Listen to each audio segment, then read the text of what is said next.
Venez à moi, vous tous qui peinez sous le poids du fardeau, et moi, je vous procurerai le repos.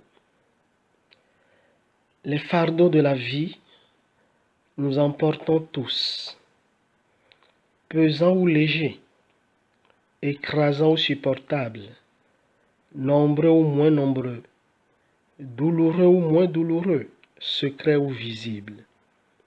Mais ils sont bien là, et faire semblant n'est pas possible.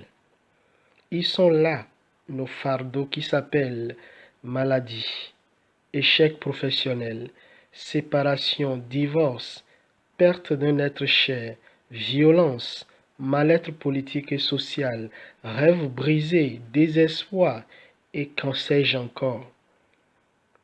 En ce dimanche, Jésus tourne son regard et tend la main vers où ça nous fait mal, vers où nous sommes blessés, vers où nous n'aimons pas regarder parce que nous avons honte.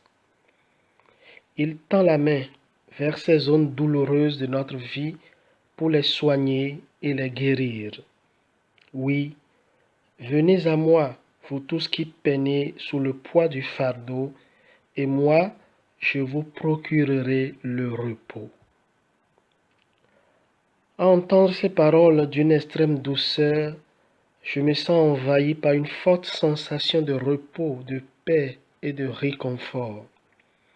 Je me sens compris et saisi dans ma vie souvent traversée par mille et une préoccupations, dans ma vie tourmentée, agitée par mille et une peurs, par mille et une angoisses. Je me sens compris et saisi dans ma vie, parfois brisée par des incompréhensions, des tensions, des ruptures et des échecs répétés. Quelle chance! Jésus nous tend son bras sur lequel nous pouvons nous appuyer, surtout quand les lumières et les lueurs d'espoir de nos vies si fragiles commencent à s'éteindre les unes après les autres.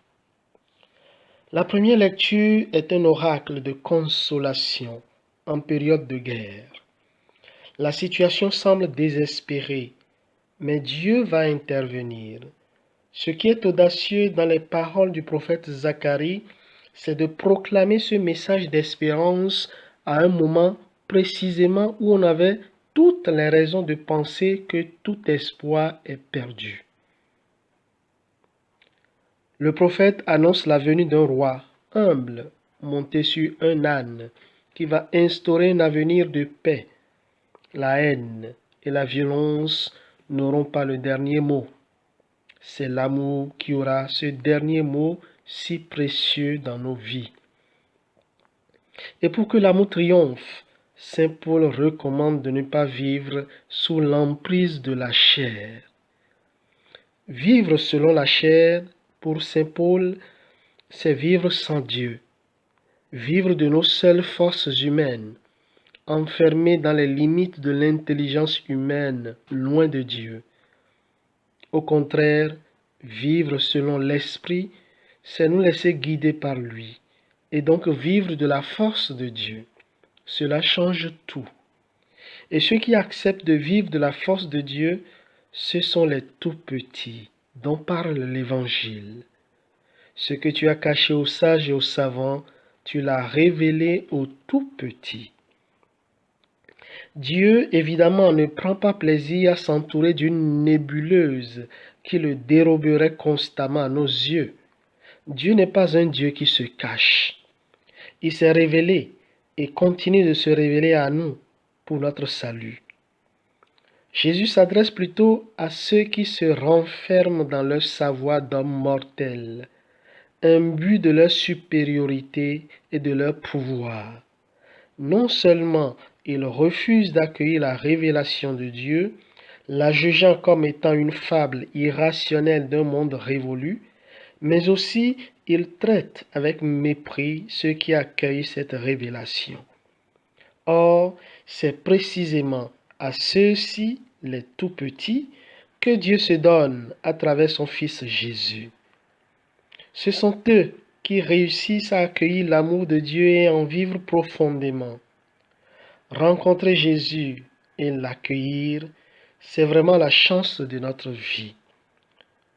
Nous pouvons malheureusement le rencontrer et ne pas l'accueillir parce que trop plein de notre pouvoir ou de notre savoir. Ceux qui l'ont vraiment accueilli ont vu leur vie se transformer et rayonner. Chers amis, aujourd'hui, la mode veut qu'on affiche ni n'affirme plus ouvertement sa foi, son identité de croyant. À l'époque de l'athéisme militant, une époque qui a façonné des attitudes encore vivantes, les chrétiens passaient presque pour des imbéciles, des démissionnaires, des incapables qui refusent d'assumer leur destin et qui se confient à un Dieu qui n'est que le fruit de leur imagination. L'ère des sages et des savants dont parle Jésus est toujours de mise. Il n'y a aucune honte à faire partie des tout-petits, c'est-à-dire des simples, qui trouvent leur bonheur et leur joie dans l'accueil de Jésus. Même si leur vie n'est pas toute rose, ils sont heureux de ne pas être seuls à l'affronter. Venez à moi, vous tous qui peinez sous le poids du fardeau.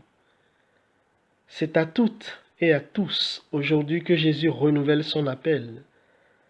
Bien souvent, beaucoup de nos contemporains écoutent l'appel, mais éprouvent des difficultés à faire le pas décisif, soit par peur du ridicule, soit bloqués dans leur révolte contre Dieu, soit retenus par l'idée d'un Dieu intransigeant, soit repoussés par l'image d'une Église moralisante et inflexible.